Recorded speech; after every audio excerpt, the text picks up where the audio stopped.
মাসের শুরুতেই যখন মাস মাইনেটা তুমি পাচ্ছ, তখন মনে হচ্ছে না, আর দেরি করা যাবে না, এই মাস থেকেই আমাদেরকে টাকা জমানোর একটা চিন্তা ভাবনা নিতে হবে বা চেষ্টাটুকু করতে হবে। কিন্তু কিছুতেই সেই কাজটা আর করে উঠতে পারছো না। হয়তো শুরু করলে, কিন্তু সেটা কন্টিনিউ চালিয়ে যেতে পারছো না। আর শুরু করার পরও মনে মনে ভাবছো, কই ঠিক মতো করে তো আমি টাকা জমাতে পারছি না। এরকম পরিস্থিতি তোমাদের হয়তো অনেকের সাথেই ঘটে।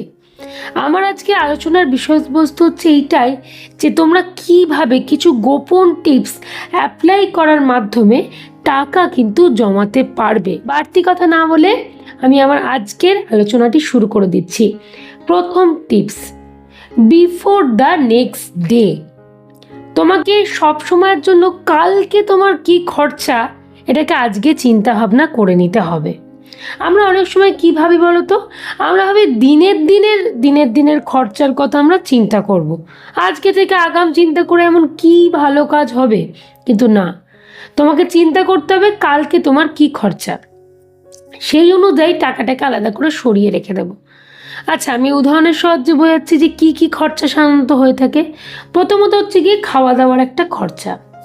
দ্বিতীয়ত তুমি বাড়ির বাইরে বেরোচ্ছ, যানবাহনের জন্য তোমাকে ভাড়া দিতে হচ্ছে, তার একটা খরচা। বাইরে বেরোনো মানেই একটা হাত খরচ কিন্তু থাকেই, সেই হাত খরচের খরচা। এমনকি শুধু তাই নয়, বাড়িতে হঠাৎ করে কেউ এলো বা কোনো কারণে একটু এক্সেস লাগলো, তার জন্য আলাদা করে 5% টাকা কিন্তু বরাদ্দ করে রেখে দিতে হবে। আচ্ছা, ধরো অ্যামাউন্টটা হলো 300।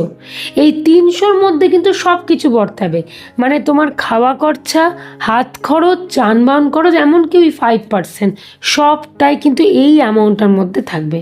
আমি উদাহরণের সাহায্যে বা অ্যামাউন্টটা ধরে বললাম যাতে তোমাদের বুঝতে সুবিধা হয়।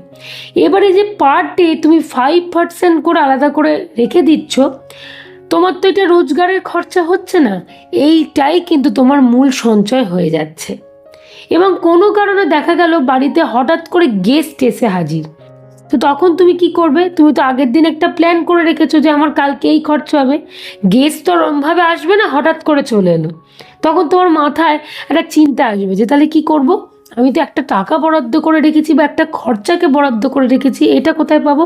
ওই যে 5% তুমি আর বরাদ্দ করে রেখেছো, সেইটা বা আগেরও তো কিছু জমেছে, সেইটা দিয়ে তুমি গেস্টের আতিথেয়তা করতে পারো। বা কোনো দিন তোমার বাজার খরচাটা একটু বেশি পরিমাণে হয়ে গেল, যেটা তুমি ধার্য করে তার থেকে একটু বেশি হয় না, আমাদের একটু ভালো কিছু খেতে ইচ্ছা করলো, সে কারণে একটু বেশি হয়ে গেল, তখন ওই যে 5% করে তুমি যে রাখছো তার থেকে তুমি দিতে পারবে। এবারে গোটা মাস জুড়ে তুমি যদি 30 দিনই 5% করে রাখতে থাকো, বরাদ্দ করতে থাকো, সবটা যাই হয়ে যাক না কেন খরচা হবে না, এইটাই কিন্তু তোমার সঞ্চয় হয়ে গেল। এমনকি একটা বেনিফিট কি, এই যে বাড়িতে গেস্ট এলে তোমাদেরকে মেন জায়গা থেকে টাকা নিয়ে এসে তাদের জন্য খরচা করতে হয়, সেটাও কিন্তু করতে হচ্ছে না। এর ফলস্বরূপ মূল সঞ্চয়টাতে কিন্তু কোনো হাত তোমার পড়ছে না। তাহলে বুঝতে পারছো কিভাবে তোমার অটোমেটিক টাকা সঞ্চয় হতে শুরু করে দিল। দ্বিতীয় পয়েন্ট, বিগ সেভিংস ডে। তোমাদের আমি আমার আগের বিভিন্ন ভিডিওতে একটা কথা বলি, প্রত্যেক দিন টার্গেট রাখো কিছু না কিছু টাকা আমাদেরকে সেভ করতে হবে। সেটা 5 টাকা হতে পারে, সেটা 10 টাকা হতে পারে, তারপরে প্রচুর, যত খুশি তোমার মন চায়, কোনো দিন বাদ দিলে চলবে না। কিন্তু সপ্তাহে একটা দিন সব থেকে বেশি টাকা সঞ্চয় করব, এই শপথটা নিয়ে নাও, এই টার্গেটটা ফিক্সড করে নাও। সপ্তাহে 7 দিনের মধ্যে যে কোনো একটা দিন, তোমার পক্ষে যে দিনটা পসিবল বলে মনে হচ্ছে, বা এরম কোনো পার্টিকুলারলি দিন তোমাকে মার্ক করে রাখতে হবে না, তুমি যেদিন পারবে যে কোনো একটা দিন তোমাকে মনে করতে হবে বেশি, সব থেকে বেশিটা সেভ করব। উদাহরণ দিয়ে বোঝায়, ধরো রোজ তুমি 5 টাকা 10 টাকা করে করছো, কিন্তু পার্টিকুলার একটা দিন তুমি হয়তো 100 টাকা কি 150 টাকা করলে, পরিমাণটা অনেকটা বেশি। তো গোটা সপ্তাহে একদিন মানে মাসে অলরেডি 4টে দিন, 4 দিনের এইটাই তো তোমার সঞ্চয় হয়ে গেল টাকাটা, এটা এক্সেস সঞ্চয় হয়ে গেল, তুমি ইজিলি করে নিতে পারলে এই এক্সেস সঞ্চয়টা।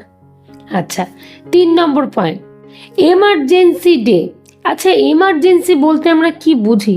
একটা আপৎকালীন পরিস্থিতি, তাই তো? মানে এমন একটা পরিস্থিতি যে সময়তে আমাদের আর কিছু করার থাকে না, মানে তার জন্য আমাদের আলাদা করে আগে থেকে ভাবনা চিন্তা করে রাখতে হয়, যাতে ওই এমার্জেন্সি পরিস্থিতির সাথে লড়াই করে বাঁচতে পারি, তাই তো? এইটা হচ্ছে মূল বিষয়বস্তু। আমি তোমাদেরকে এই একটা পন্থার কথা বলবো, এটা তোমরা মাসে 2 দিনও করতে পারো। যাদের পক্ষে পসিবল তারা মাসে আমি বলবো 4 দিন করে করার চেষ্টা করো, মানে উইকে 1 দিনকে করে। ওই উইকে 1 দিন বা মাসে 2 দিন আমরা কি করব, বাইরে মুদিখানাও করতে যাব না, বাইরে বাজারও করতে যাব না, অন্যান্য কোনো এক্সট্রা টাকাও খরচা করতে যাব না। যা পাবো সেই দিনটা সেই টাকা দিয়েই চালাবো, মানে বাড়ির জিনিস দিয়েই চালাবো। বাইরেতে কোনো খরচাপাতি আমরা করব না। সাধারণ নিম্নবিত্ত থেকে শুরু করে মধ্যবিত্ত, নিম্ন মধ্যবিত্ত সকলেরই আমাদের এই ক্ষমতাটা থাকে যে কোনো সপ্তাহে 1 দিন বা 15 দিনে একবার বাড়িতে থাকা জিনিস দিয়ে সেই দিনটাকে পরিচালনা করার এই ক্ষমতাটা আমাদের কিন্তু থাকে, কিন্তু আমরা তবুও করি না। আমরা সেদিনকের জন্য সবজি কিনবো না, মুদিখানা করবো না, মাছ কিনবো না, কিচ্ছু কিনবো না। দেখবো আমার বাড়িতে কি রয়েছে সেইটা দিয়ে গোটা দিনটা চালাবো, বা ওই বাড়ির বাইরে কি একটু চা খেয়ে চলে এলেন না। এরকম তোমাদের পক্ষে যদি সপ্তাহে 1 দিনকে করে পসিবল হয় তো করো। আর যদি দেখছো হচ্ছে না, সম্ভব নয়, তাহলে 15 দিনে 1 দিন মানে মাসে 2 দিন তোমরা করবেই। সেই দিনের যে মানে আমি এমার্জেন্সিটা কেন বলতে চাইলাম, যে সেই সময় তোমাকে বাড়িতে যা আছে সেটা দিয়ে তোমাকে চালিয়ে নিতে হবে, মানে এমার্জেন্সি অবস্থায় তৎপরতার সাথে তোমাকে কাজটাকে সেই দিনটাকে চালিয়ে নিতে হবে। এর ফলস্বরূপ কী হচ্ছে, সেই দিনের যে টোটাল খরচার, তুমি তো আগে থেকে ফার্স্ট পয়েন্টটা কী বললাম, বিফোর দ্য নেক্সট ডে তুমি তো আগে থেকে ভেবে রেখেছো যে কালকে তুমি কী খরচা করবে, তাহলে সেই দিনের তো একটা খরচা তুমি ধার্য করেছো, সেইটা পুরোটা সরিয়ে দাও। মাসে 2 দিন করলে তুমি যদি 300 টাকা করে অ্যামাউন্ট ধরো, দেখো 600 টাকা দেয়ার কিন্তু জমে যাচ্ছে, সঞ্চয় হয়ে যাচ্ছে।